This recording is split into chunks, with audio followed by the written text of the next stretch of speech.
오라 우리가 여호와께 노래하며 우리 구원의 반석을 향하여 즐거이 부르자. 우리가 감사함으로 그 앞에 나아가며 시로 그를 향하여 즐거이 부르자. 대저 여호와는 크신 하나님이시요 모든 신 위에 크신 왕이시로다. 오라 우리가 굽혀 경배하며 우리를 지으신 여호와 앞에 무릎을 꿇자. 대저 저는 우리의 하나님이시요 우리는 그의 기르시는 백성이며 그의 손의 양이라. 너희가 오늘날 그 음성 듣기를 원하노라. 하나님은 영이시니 예배하는 자가 신령과 진리로 예배할지니라. 아멘.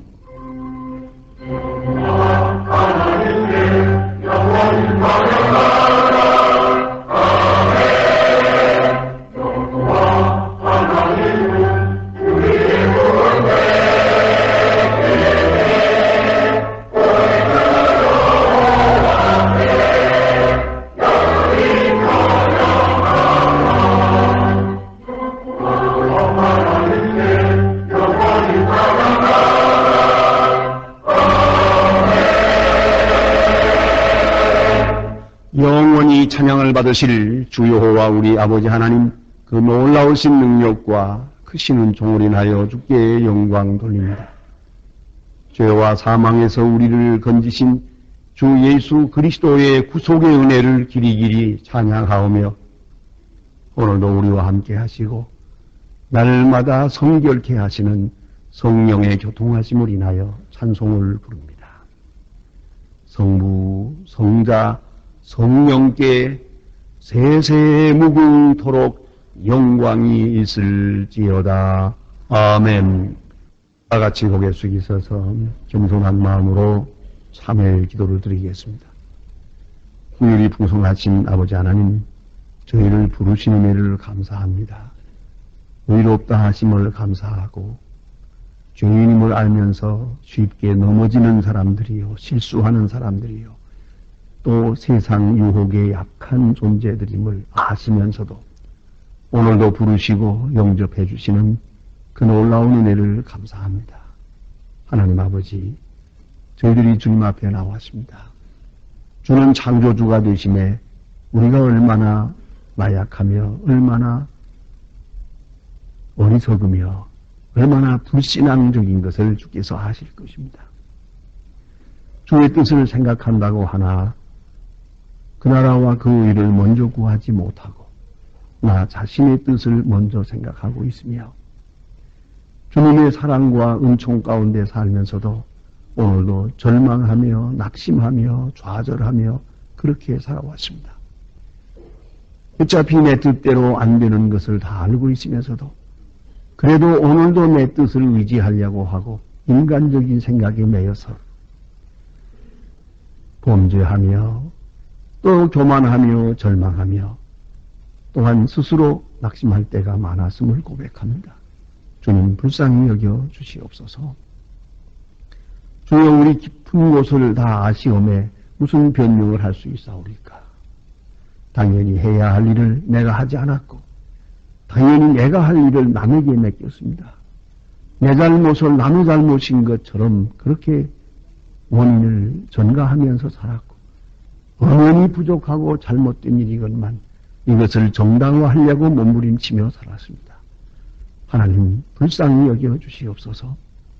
의를 생각하나 어느 사이에 교만해졌고 선을 생각하지만은 위선에 빠진 때가 많았습니다. 하나님이여 이 모든 깊은 죄악을 사하시옵소서. 또 저의 재난과 지진이 있습니다. 수많은 사람이 굶어 죽고 또한 억압 속에서 헤어나지 못합니다. 하나님이여 저들을 넉넉히 돕지 못하는 인색한 마음도 용서하여 주시옵소서. 이 어려운 세대를 맞아서도 열심히 깨어 기도하지 못하고 아직도 썩어질 육체를 위하면서 세상으로 기우는 저희들의 미련함을 용서하옵소서. 지금은 하나님과 나만이 아는 죄를 생각하며 묵묵히 참회의 기도를 계속합니다.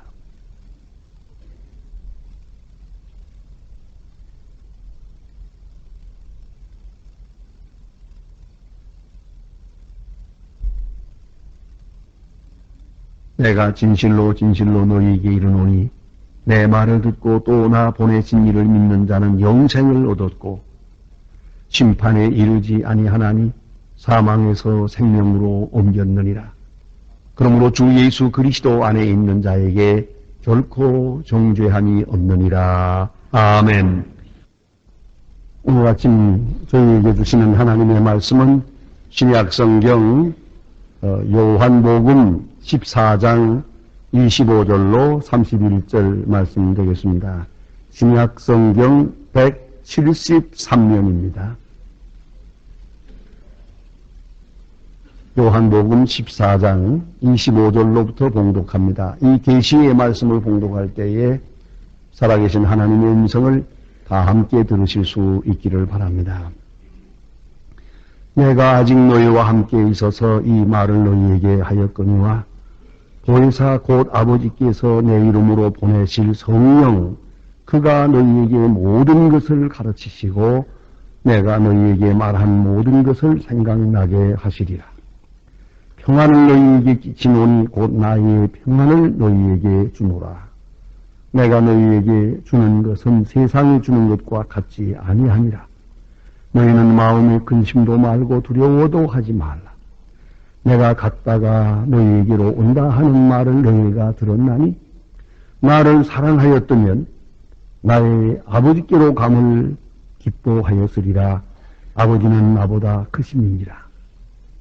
이제 이 일이 이르기 전에 너희에게 말한 것은 일이 이룰 때에 너희로 믿게 하려 함이라.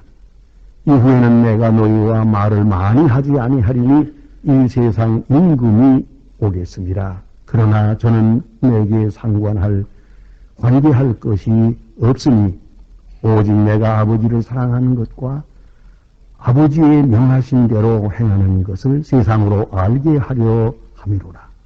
일어나라 여기를 떠나자 하시니라. 아멘.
지난달 1일자, 그러니까 2000년을 2달 앞둔 시점에서 발간된 뉴스윅 지의 카바스타리로 나온 이야기가 있습니다. 그 주제는 이렇습니다. 묵시록의 예언. 그렇게 큰 글자로 카바를 내놓고 있습니다. 요새 와서 여러분 전에 못 듣던 이야기 하나를 늘 듣게 될 것입니다. 밀레니움이라고 하는 겁니다. 그래서 뉴 밀레니움 이런 말을 듣게 됩니다. 밀레니움이란 라틴어의 천이라고 하는 뜻입니다. 그래서 새 천년을 뉴 밀레니움이라고 말합니다. 이 새 천년을 앞두고 성경이 말하는 종말에 대해서 일반들이 알아들을 만큼 그렇게 논리정연하게 설명한 기사였습니다. 이 글을 쓴 안내 언더우드는 재미있는 말로 말을 시작합니다. 2000년 1월 1일 0시 1분에 종말이 찾아온다고 진지하게 믿는 사람은 거의 없다. 그렇습니다. 2000년이 끝나는 시간에 세상이 다 끝나는 것으로 그렇게 믿는 사람은 거의 없습니다. 그러나 적어도 미국 시민을 상대로 할 때 미국 시민의 40%가 세상이 언젠가는 대단히 중요합니다. 그 언젠가인 것은 모르지만 언젠가는 요한계시록에서 예언해 주는 것과 같은 아마겟돈 전쟁과 함께 세상이 끝날 것이다. 그렇게 믿고 있다는 것입니다. 그 아마겟돈 전쟁의 성격을 분석해 보면 그 세상 끝에 이루어지는 것이요, 예루살렘 중심으로 이루어지는 것이요, 다음 세대 신천신지가 이루어지긴 직전에 이루어지는 역사의 종말을 말해주는 것입니다. 그래서 이 사건을 믿는 모든 사람들이 적어도 내년에는 예루살렘에서 종말을 맞이하고 그 언젠지는 모르지만 새 시대를 맞이하고 싶다. 그래서 많은 사람들이 예루살렘으로 내년에 모여드는데 이스라엘 사람들이 예측하는 대로는 적어도 300만 명 이상이 예루살렘에 모일 거라고 생각해서 지금 이스라엘 정부는 이들을 맞이하려고 여러 가지로 백방으로 준비를 한다고 합니다. 더욱 재미있는 것은 예수님이 승천하실 때 감람산에서 승천하십니다. 그때에 들려진 음성은 이것입니다. 본대로 다시 오리라.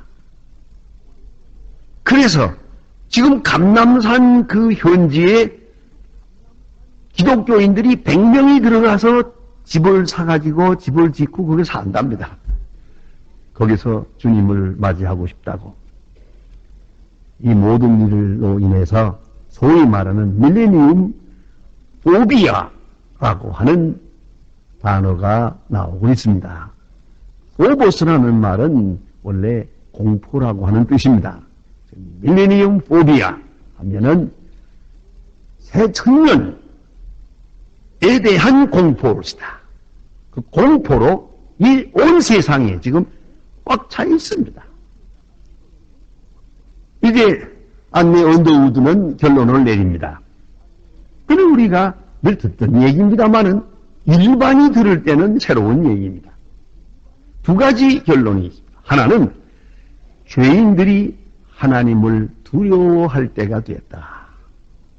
이제 천지를 창조하시고 은혜로 인도하신 하나님께서 이제 다음 단계는 심판의 단계로 역사한다는 것이죠. 그런 거로 세우시는 하나님이 아니라 파괴하시는 하나님, 진멸하시는 하나님, 그런 공포의 하나님으로 나타나게 될 것이다. 그래서 밀레니움 포비아입니다. 또 한 가지는 우리는 하나님의 품속에 평안을 누릴 것을 생각하며 소망을 가지게 될 것이다. 역설적입니다. 성경 진리가 언제나 그렇습니다.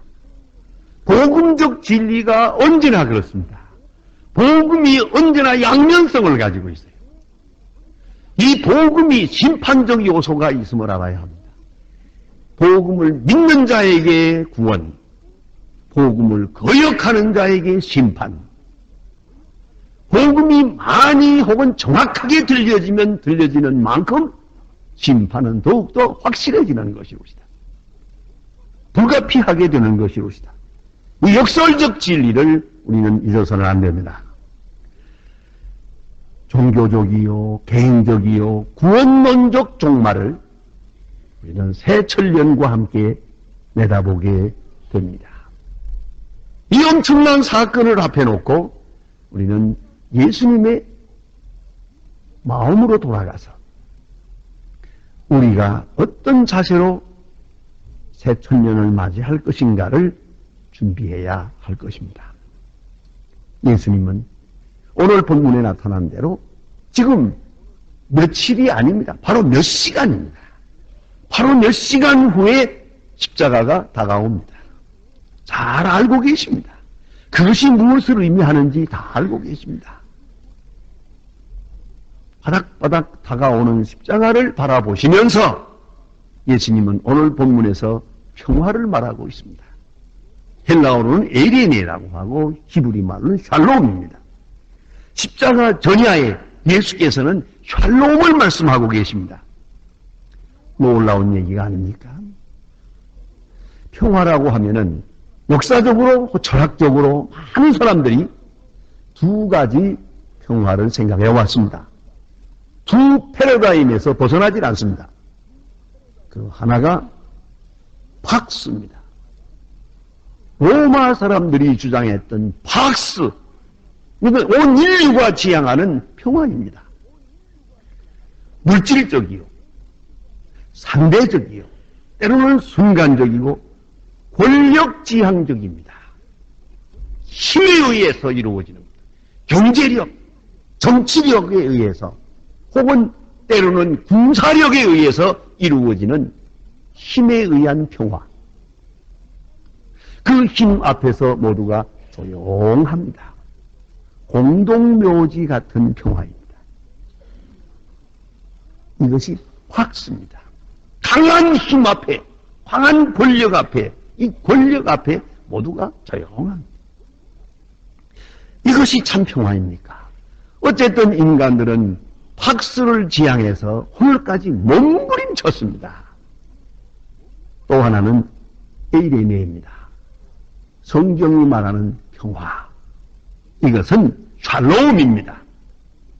이것은 지극히 영적이요, 종교적이요, 특별히 개인적이요. 그 마음 깊은 곳에서부터 이루어지는 평화를 말합니다. 이것이 성경이 말하는 평화입니다. 그래서 예수님은 오늘 이렇게 말씀합니다. 내가 너희에게 주는 평화는 세상이 주는 것과 다르다. 그 다르다는 것을 잊지 말아야 합니다. 이 다르다는 것을 이해하면서부터 출발해야 됩니다. 우리는 종종 예수님이 주는 평화와 세상이 주는 평화를 하나를 만들어 보려고 하고 하나 되기를 소원합니다. 큰 착각입니다. 예수님은 말씀하십니다. 내가 주는 평화는 세상이 주는 것과 다르다. 이걸 꼭 잊지 말아야 합니다. 세상은 불신으로 가득합니다. 그래서 평안이 없습니다. 믿을 수 없어서. 그 믿지 못하는 이유는 교만하기 때문이죠. 아무도 믿을 수가 없어요. 여러분 다 지내봤잖아요. 정치, 권력, 경제, 재산, 여러분이 쥐고 있는 정권, 뭘 믿을 것이 있어요? 그리고 가정, 나 자신을 내가 못 믿는데 누구를 믿어요? 진정한 이 세상에 평안이 없는 이유는 믿음이 없기 때문이에요. 우리는 지금 크게 걱정을 합니다. 온 국민이 정치를 믿을 수가 없어요. 정권을 믿을 수가 없어요. 그 누구도 믿을 수가 없어요. 이게 바로 문제입니다. 믿지 못하면 평안하지 못합니다. 여기에 문제가 있습니다. 그런가 하면 불안합니다. 우리 모두의 마음이 불안합니다. 그것은 알 수가 없기 때문이에요. 미래에 대해서 알 수 없고 과거에 대해서도 알 수 없고 뭐 지난날에 잘못된 것을 한번 바로잡아 보겠다고 해서 뭐 청문회도 해보고 검사도 해보고 특별검사도 하고 뭐 특특검사도 해봐야 한대요. 알 수 없어요.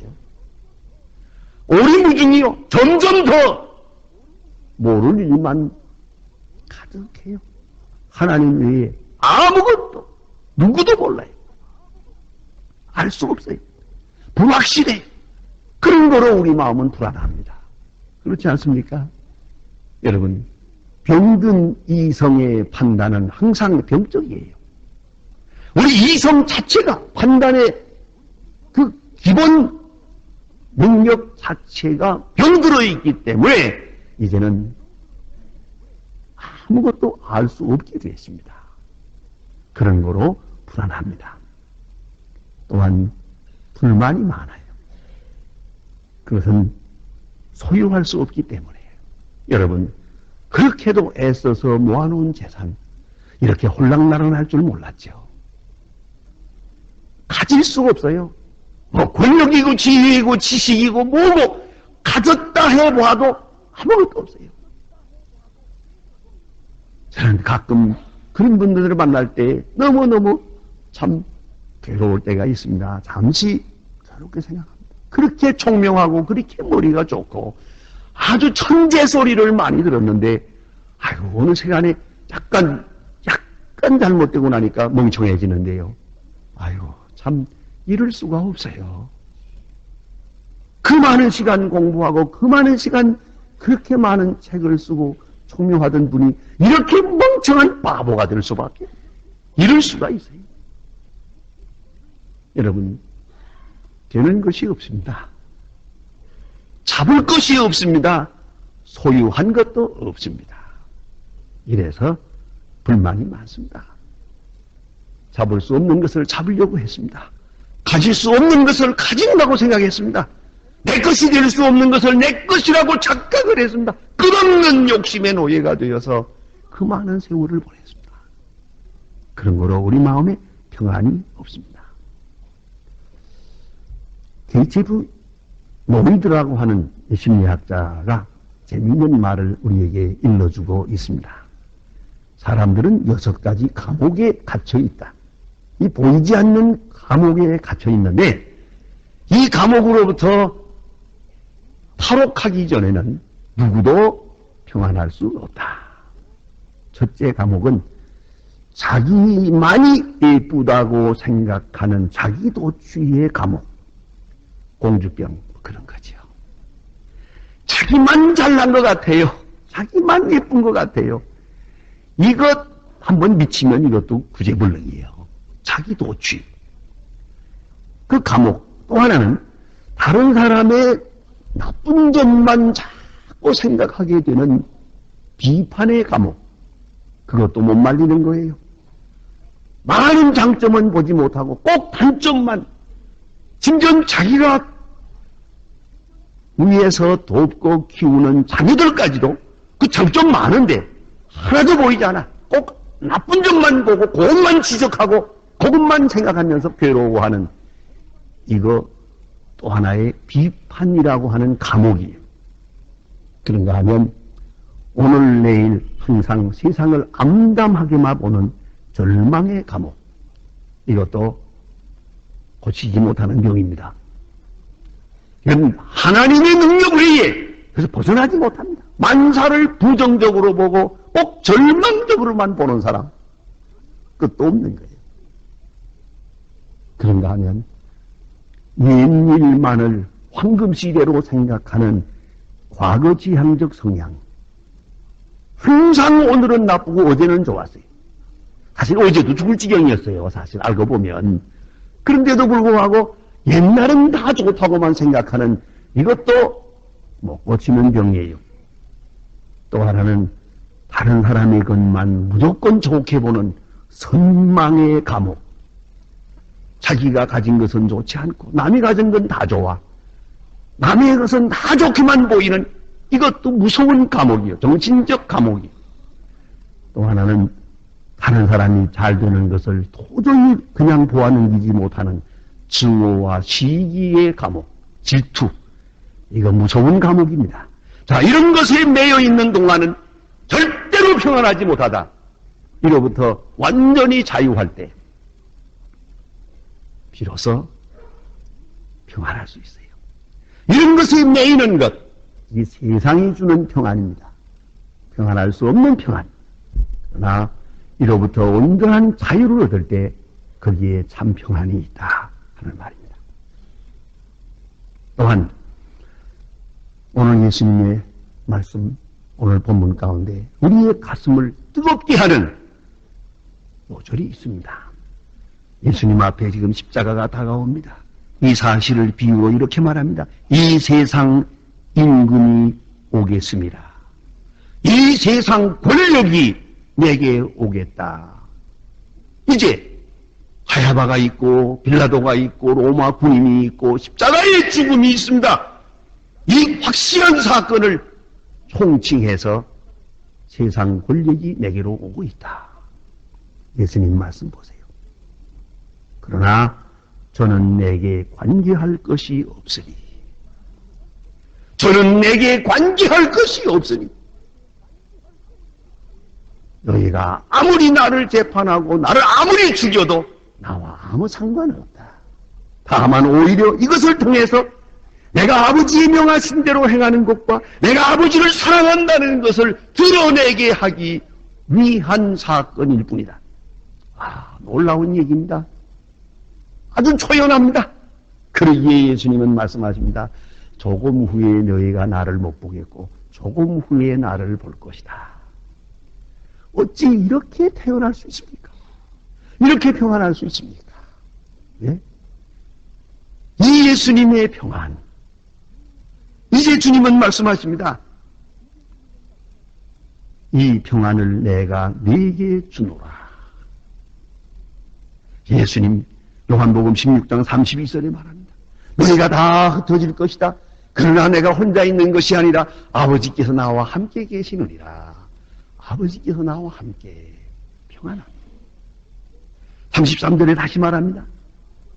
내가 세상을 이겼노라. 이미 이겨버렸어요, 벌써. 다 그 마음 속에서, 그 생각 속에서, 철학 속에서, 믿음 속에서 다 해결하고 다 이겨버렸어요. 승리해놓고 나머지 일을 초연하게 처리해 나가는 겁니다. 이것이 예수님의 마음에 있었던 평안입니다. 놀라운 평안입니다. 이제 말씀하십니다. 이 평안을 너희에게 주노라. 어떻게 이 평안을 받아들일 수 있겠습니까? 어떻게 그 주시는 평안을 내 것을 삼을 수 있겠습니까? 그것은 예수님의 평안의 뜻을 잘 알아야 됩니다. 예수님이 무엇을 생각하고 계시며 무엇을 말씀하고 계시는가를 잘 알아야 됩니다. 여러분, 이 성경 말씀을 비롯해서 예수님의 사건을 자세히 읽고 또 명상하고 또 읽고 명상하면서 예수님의 마음속에 있었던 그 깊은 평안함, 그 엄청난 평안은, 그 위대한 평안을 이해해야 됩니다. 놀랍습니다. 깨달아야겠습니다. 알아야겠습니다. 이 안다는 것이 바로 그 평안에 함께하는 것을 말하는 것이에요. 가끔 묻는 분들이 있어요. 세상이 하도 어수선하니까 지가 뭘 안다고요? 제게 묻기를 앞으로 어떻게 될까요? 정치가 어떻게 될까요? 경제가 어떻게 될까요? 다행히 날들어 증권이 오를까요? 내릴까요? 그건 안 물어보더만요. 모를 것 같은가 보죠? 꼭 물어봐요. 어떻게 될까요? 저는 늘 대답하는 내용이 있습니다. 우리 할 탓이지요. 내가 어떻게 할 것인가를 생각지 않고 세상이 어떻게 될까요? 그건 왜 물어봐? 내 탓인데. 우리가 진실하고 우리가 의롭고 우리가 하나님께 회개하고 죄를 무릅쓰고 주님 앞에 돌아올 때 거기서 바로 되는 것이죠. 우리가 정직함을 찾아야지. 그게 바로 되는 것이지. 이 모양 이대로 세상만 달라지길 바래요? 다를 것 없어요. 망할 짓만 하면서 망하지 않기를 바랍니까? 꼭 죽을 짓만 하면서 죽지 않기를 바란다는 말이 그건 미신이죠. 분명히 알아야 합니다. 우리는 우리 할 탓이에요. 주님 말씀하십니다. 내 평안을 너희에게 주노라. 옳습니다. 그 평안의 뜻을 우리가 잘 알아들어야 깊이 깨달아야 돼요. 그리고 믿어야 되죠. 믿음으로 받아들여야죠. 주님의 말씀을 믿어야죠. 예언의 말씀을 믿어야죠. 주님의 약속을 믿고 그 약속에 합당한 오늘을 내가 살아야지. 어떤 아버지가 장마철을 앞두고 2층 집 지붕에 기와가 몇 장 깨진 것을 알고 이걸 고치기 위하여 긴 사다리를 놓고 2층으로 올라갔습니다. 2층 집 지붕으로 올라갔어요. 이것을 지켜보던 그 초등학교 다니는 어린아이가 아주 재미있어 보이거든요. 아버지, 나도 좀 이 사다리를 타고 올라가게 해주세요. 아버지는 사다리를 딱 붙들고 올라와라. 단 절대로 내려다보질 마라. 나만 쳐다보아라. 나만. 이 철없는 아이는 정말 아버지만 쳐다보고 겁없이 그냥 한 계단 한 계단 사다리를 막 올라갑니다. 중간쯤 올라갔을 때 내려다보았습니다. 아, 다리가 후들후들 떨리고 휘청거리고 현기증이나 정신이 없어요. 막 울려고 그러고 손 몸부리고 어떻게 할 줄 못하는 거예요. 아버지는 큰 소리로 외칩니다. 이놈아, 보지 말라는 걸 왜 봤냐? 나만 보라. 내 눈동자를 보라. 내 얼굴을 보라. 아버지를 딱 쳐다봐요. 그리고 아무것도 보지 않고 그냥 올라갑니다. 그냥. 아주 잘 올라가세요. 아버지가 손을 잡아 걷었습니다. 여러분, 중요한 상징적 의미가 있습니다. 세상이 곤두박질하든 변하든 뉴 밀레니엄이 오든 올드 밀레니엄이 오든 상관할 거 없습니다. 그건 나와 상관이 없어요. 세상은 나와 상관이 없어요. 오직 주님만 바라보고 주님의 얼굴을 똑바로 쳐다보고 다시 한번 걸음을 내디디세요. 또한 오늘 성경 말씀 가만히 보면 너희가 나를 사랑했다면 내가 아버지께로 감을 기뻐했으리라. 옳은 말씀이에요. 내가 사랑하면 사랑하는 자의 행동에 대해서 기뻐하는 거죠. 사랑하는 자가 기뻐하는 걸 내가 기뻐할 수 있어야죠. 주님이 기뻐하는데 나는 왜 슬퍼하는 거예요? 내가 주님을 사랑하면 이제 주님께서 하시는 일을, 주님의 기쁨을 내가 같이 기뻐하게 되는 거죠. 여기에 문자 그대로 번역을 하면은 너희가 나를 사랑하면 내가 십자가 지는 것을 기뻐했으리라. 그 말씀이에요. 예? 이걸 알아야 합니다. 또한 성령이 너희와 함께하리라. 성령이, 보혜사 성령이 너희를 위로하고 내가 한 말을 생각나게 하고 내가 한 말을 믿게 하고 내가 한 말이 너희를 주장하게 할 것이다. 여러분, 잊지 말아야 합니다. 현대를 승리할 수 있는 길은 세 가지가 있어요. 하나는 평안이에요. confidence. 그래서 미래학자들은 말합니다. 다음 세대에 성공할 사람은 행복한 사람이라고. 물리적인 힘 가지고는 안 됩니다. 높은 정신적 창의력이 필요합니다. 그러기 위해서는 마음이 평안해야 됩니다. 그래야 가진 능력을 다 할 수 있기 때문이에요. 창의력을 발휘할 수 있기 때문에. confidence. 그런가 하면 concentration.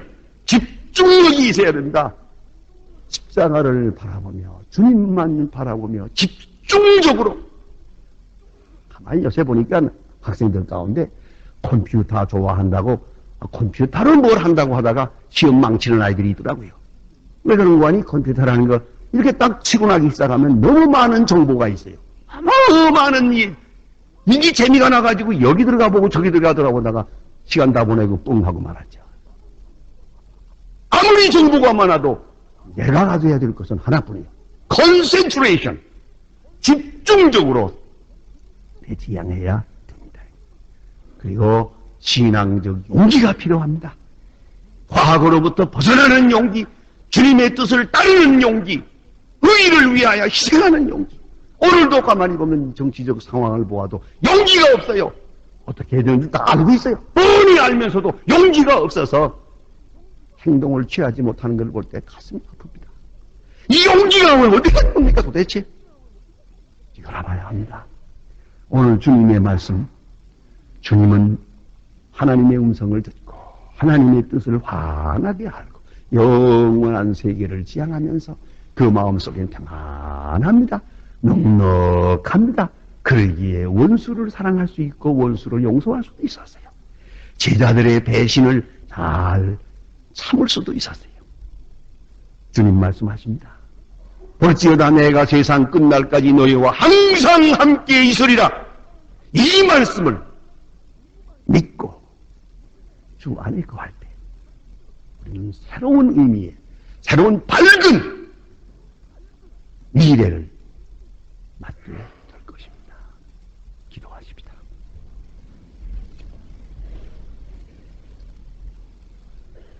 하나님 아버지, 낡은 세대를 보내고 새 세대를 맞는다고 합니다. 그러나 그 새 세대가 더 밝은 것인지 더 어두운 것인지 우리는 알 길이 없습니다. 그러나 주님께서 십자가를 앞에 놓고도 평안하셨던 그 평안, 나 평안을 너희에게 주노라 하시던 그 평안을 우리가 소유하게 하시고 그 평안 안에서 승리하고 용기 있고 권세 있는 새 사람으로 새 세대를 열 수 있게 하여 주시옵소서. 예수님의 이름으로 기도합니다. 아멘. 우리를 죄악에서 구원하신 주 예수 그리스도의 은혜와 역사의 주인이신 아버지 하나님의 사랑과 우리로 주님의 평화를 누리며 늘 승리하게 하시는 성령의 역사하심이 모인 중에 이제와 영원토록 함께 계실지어다. 아멘.